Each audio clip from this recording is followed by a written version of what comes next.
স্বাধীনতার ঘোষণাপত্র 10 এপ্রিল 1971।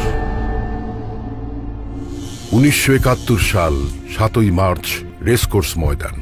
বাঙালি জাতির অবিসংবাদিত নেতা বঙ্গবন্ধু শেখ মুজিবুর রহমান ঘোষণা করলেন, এবারে সংগ্রাম আমাদের মুক্তির সংগ্রাম, এবারে সংগ্রাম স্বাধীনতার সংগ্রাম। তিনি নির্দেশনা দিলেন, আর যদি একটা গুলি চলে প্রত্যেক ঘরে ঘরে শুল্ক করে তোলো। 25শে মার্চ ভয়াল কালরাত্রি। বর্বর পাকিস্তানি হানাদার বাহিনী নিরীহ নিরস্ত্র বাঙালির ওপর হায়নার মতো ঝাঁপিয়ে পড়ল। বঙ্গবন্ধু স্বাধীনতা যুদ্ধের ঘোষণা দিলেন। This may be my last message. From today, Bangladesh is independent. I call upon the people of Bangladesh, wherever you might be and with whatever you have, to resist the army of occupation to the last. Your fight must go on until the last soldier of the Pakistan occupation army is expelled from the soil of Bangladesh and final victory is achieved. শুরু হলো মুক্তিযুদ্ধ। 10ই April নির্ধারিত হলো স্বাধীনতার ঘোষণাপত্র।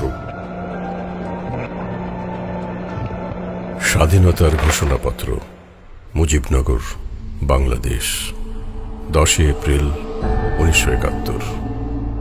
1971 সালের 25শে March রাত 11:30টায় বঙ্গবন্ধু শেখ মুজিবুর রহমানের স্বাধীনতা যুদ্ধ ঘোষণার পরিপ্রেক্ষিতেই 1971 সালের 17 এপ্রিল মুজিবনগরে বাংলাদেশের স্বাধীনতা ঘোষণা করা হয়। যেহেতু একটি শাসনতন্ত্র প্রণয়নের উদ্দেশ্যে প্রতিনিধি নির্বাচনের জন্য 1970 সালের 7ই ডিসেম্বর থেকে 1971 সালের 17ই জানুয়ারি পর্যন্ত বাংলাদেশে অবাধ নির্বাচন অনুষ্ঠিত হয়েছিল এবং যেহেতু এসব নির্বাচনে বাংলাদেশের জনগণ 169 জন প্রতিনিধির মধ্যে 167 জন আওয়ামী লীগ সদস্যকে নির্বাচিত করেছিলেন এবং যেহেতু একটি শাসনতন্ত্র প্রণয়নের উদ্দেশ্যে জেনারেল ইয়াহিয়া খান 1971 সালের 3রা মার্চ নির্বাচিত জনপ্রতিনিধিগণকে এক সভায় মিলিত হবার জন্য ডেকেছিলেন এবং যেহেতু পরিষদের এই আহুত বৈঠক একতরফা ও বেআইনিভাবে অনির্দিষ্টকালের জন্য মুলতবি রাখা হয় এবং যেহেতু তাদের প্রতিশ্রুতি রক্ষার পরিবর্তে এবং বাংলাদেশের জনপ্রতিনিধিদের সাথে আলোচনারত অবস্থায় থেকেও পাকিস্তান কর্তৃপক্ষ এক অন্যায় ও প্রতারণাপূর্ণ যুদ্ধ শুরু করে এবং যেহেতু এরূপ প্রতারণাপূর্ণ ব্যবহারের বাস্তব অবস্থা ও পরিস্থিতিতে বাংলাদেশের 7.5 কোটি মানুষের অবিসংবাদিত নেতা বঙ্গবন্ধু শেখ মুজিবুর রহমান বাংলাদেশের জনগণের আত্মনিয়ন্ত্রণাধিকারের ন্যায়সঙ্গত দাবি পূরণের মাধ্যমে 1971 সালের 26শে মার্চ ঢাকায় স্বাধীনতার এক ঘোষণা দান করেন এবং বাংলাদেশের মর্যাদা ও সংহতি রক্ষার জন্য বাংলাদেশের জনগণের প্রতি আবেদন জানান এবং যেহেতু একটি নৃশংস ও বর্বর যুদ্ধ পরিচালনায় মেতে পাকিস্তানি কর্তৃপক্ষ অন্যান্যদের সাথে বাংলাদেশের বেসামরিক ও নিরস্ত্র মানুষের ওপর অগণিত গণহত্যা ও অভূতপূর্ব নিপীড়ন চালিয়েছে এবং এখনও চালিয়ে যাচ্ছে এবং যেহেতু পাকিস্তান কর্তৃপক্ষ একটি অন্যায় যুদ্ধ চাপিয়ে দিয়ে এবং গণহত্যা চালিয়ে এবং দমনমূলক ব্যবস্থার মাধ্যমে বাংলাদেশের জনপ্রতিনিধিদের পক্ষে মিলিত হবার বা শাসনতন্ত্র প্রণয়ন করার এবং নিজেদের একটি সরকার গঠনের কাজ অসম্ভব করে তুলেছে এবং যেহেতু বীরত্ব, সাহস ও বিপ্লবী উদ্যমের মাধ্যমে বাংলাদেশের জনগণ বাংলাদেশ ভূখণ্ডের ওপর কার্যকরী নিয়ন্ত্রণ প্রতিষ্ঠা করেছেন, যাদের ইচ্ছাই সর্বোচ্চ বাংলাদেশের সেই জনগণের দেয়া গণরায় ম্যান্ডেট মেনে নিতে বাধ্য বলে আমরা বাংলাদেশের নির্বাচিত জনপ্রতিনিধিরা একটি গণপরিষদ গঠন করছি এবং পারস্পরিক আলাপ আলোচনা চালিয়ে এবং বাংলাদেশের জনগণের জন্য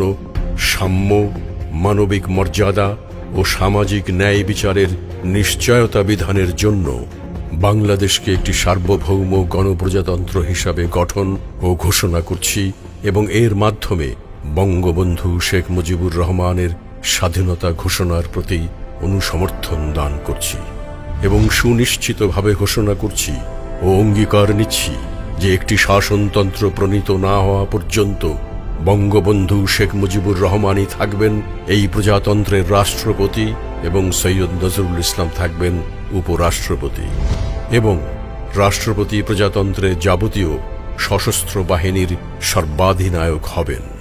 ক্ষমা মঞ্জুর করা সহ প্রজাতন্ত্রের সর্ববিধ প্রশাসনিক ও আইন প্রণয়নকারী ক্ষমতাসমূহ প্রয়োগ করবেন। তাঁর হাতে একজন প্রধানমন্ত্রী এবং তার বিবেচনা অনুযায়ী প্রয়োজনীয় অন্যান্য মন্ত্রী নিয়োগের ক্ষমতা থাকবে। ট্যাক্স ধার্য করার ও অর্থ ব্যয়ের ক্ষমতা থাকবে। গণপরিষদ ডাকার ও ভেঙে দেওয়ার ক্ষমতা থাকবে। তিনি বাংলাদেশের জনগণকে একটি শৃঙ্খলাপূর্ণ ও ন্যায়সঙ্গত সরকার দেওয়ার জন্য প্রয়োজনীয় অন্যান্য যাবতীয় কার্য সম্পাদন করবেন।